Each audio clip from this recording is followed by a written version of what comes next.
What is up, guys, and welcome back. So for today we have yet another Mortal Kombat video, and for today's video we have a new leak which is supposedly telling us what the next game will be after MK11.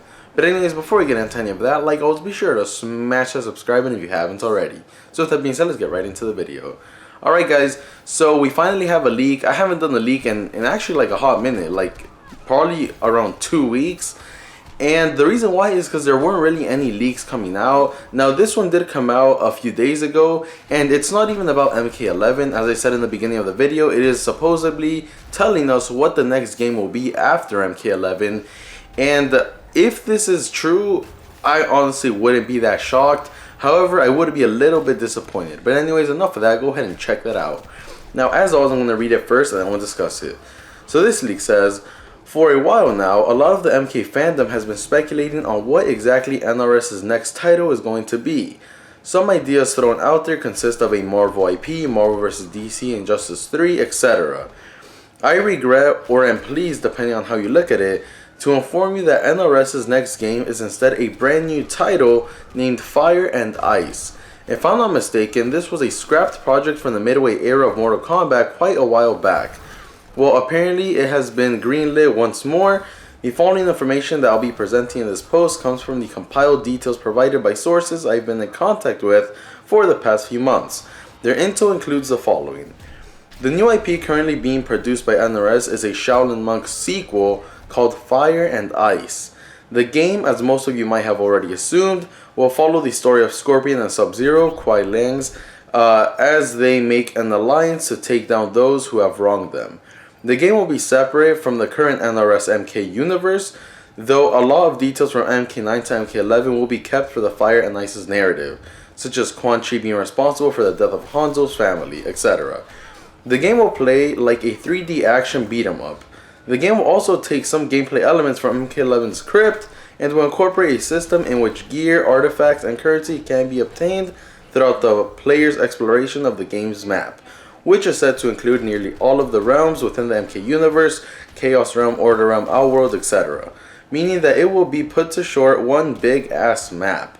More details in the comments. Unfortunately, I did not even check the comments. I just screenshotted this and thought it was good enough. And honestly, it is, because this person included so much damn detail. Now, like always, guys, and I haven't said this in a bit, but take this with a grain of salt, because this could all just be fake. It could be complete BS. However, due to the sheer amount of detail and all the explanation that this guy is providing, it does seem rather real. However, we have seen very, very detailed leaks in the past that have been proven to be fake. So even though this does seem pretty legit and like really just real because of everything that he's telling us, it could just be completely fake. And like I said before this leak, I would be disappointed if this is real. And the reason why isn't because I hate Shaolin monks or anything like that, which I see a lot of people saying in the comments. It's just that, and this is just me personally, I rather stick to the fighting games. I'm sure a lot of people out there who enjoyed Shaolin monks would want to get a sequel, and that's fine. But my personal preference, just like how you guys have a preference to get a Shaolin Monk sequel, I'd rather just stick to the fighting games. I'd rather we get an Injustice 3, a Marvel fighting game, Marvel vs. DC, whatever the hell is supposed to be next. And in terms of fighting games, I just hope we stick to that. Now, this type of game isn't necessarily a fighting game. It's more like he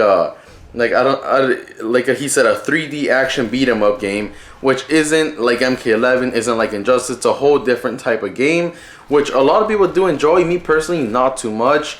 Guys, I barely play any games. The only games I really do enjoy are the NetherRealm Studios fighting games. So I really hope that we do still get a fighting game, whether, like I said, it be Injustice, another MK game, MK12, Marvel vs. DC, who knows. I just hope we stick to the realm of fighting games. And I'm sure I'm going to get a bit of hate for that, but that's just my personal preference. But anyways, that will be it for today's leak. Let me know all your thoughts and opinions on all of this in the comment section down below. And for now, let's get to the comments of the day. So first up we have, sorry guys, I got a little lost there. We have, how many leaks have you done this year? Should change your name to RamzzzTV. Yeah, you know, the thing is that MK11 as a game hasn't really been almost at all like communicative with the fans, We don't get any news. We barely get DLC. The last time we got DLC was like almost 8 months ago, and the last time we got news, like any type of news for what's to come in the game, is also like 8 months ago, right around the time that Kombat Pack 2 came out. And on top of that, just the game's versatility isn't too high. Now, what I mean by that is, well, for anyone who was with me back when I was making Injustice 2 videos, which is probably almost no one, in the Injustice 2 days, I wouldn't cover leaks at all for the most part. I would do it here and there, but I would mainly just do speculation videos on what could come, or just gameplay, which was really fun. Like, for example, I don't know who remembers in Injustice 2, there was these things called multiverses, which is like Towers of Time.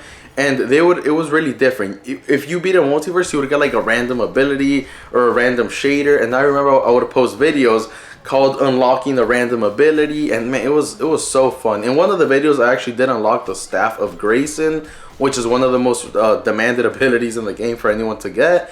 And it was just more fun, in my opinion, than Justice. It had more versatility. You could unlock random stuff, random shaders. You could just do more, like the whole what was the special gear? I forgot what was the name of it, but every character got one specific gear piece that was like super hard to get, so you could post videos grinding for that. And it was just, in my opinion, Injustice 2 was more fun.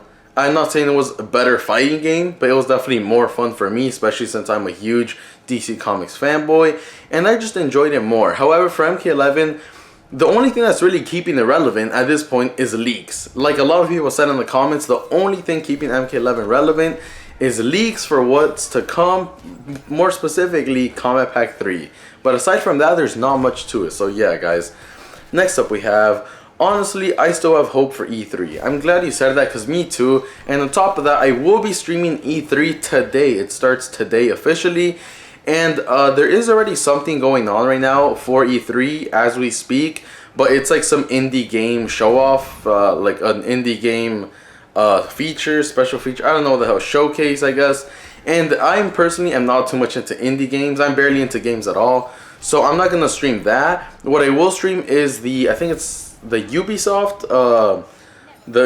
presentation. I'm not sure, it's like in a few hours, so I'll definitely keep an eye out for a stream in a few hours, guys, of E3. And hopefully we do get some reveal. And lastly, we have, it could be a surprise appearance and reveal at E3. Trust me, the reason why they're not there is to make it unexpected. Okay, so that is something a lot of people are saying, that NetherRealm Studios, it's already proven that they're not going to be at E3, right? However, we know Ed Boon, and we know how he is, how spontaneous he is. So he could be trying to like make a huge reveal by surprising everyone, which hopefully is the case. It's not too likely, but it's definitely a possibility. Ed Boon loves making big announcements in a special way, for like whenever it's a new game or just something big. Ed Boon really likes making it really special and like really easy to remember. So maybe there will be some type of surprise appearance at E3. I wouldn't get my hopes up, but who knows? We could get some type of crazy new reveal at E3. Anyway, guys, that will be it for today's video. Like always, let me know all your thoughts and opinions on this in the comment section down below. Be sure to stay subscribed for more videos just like this one. Thank you for watching, and peace.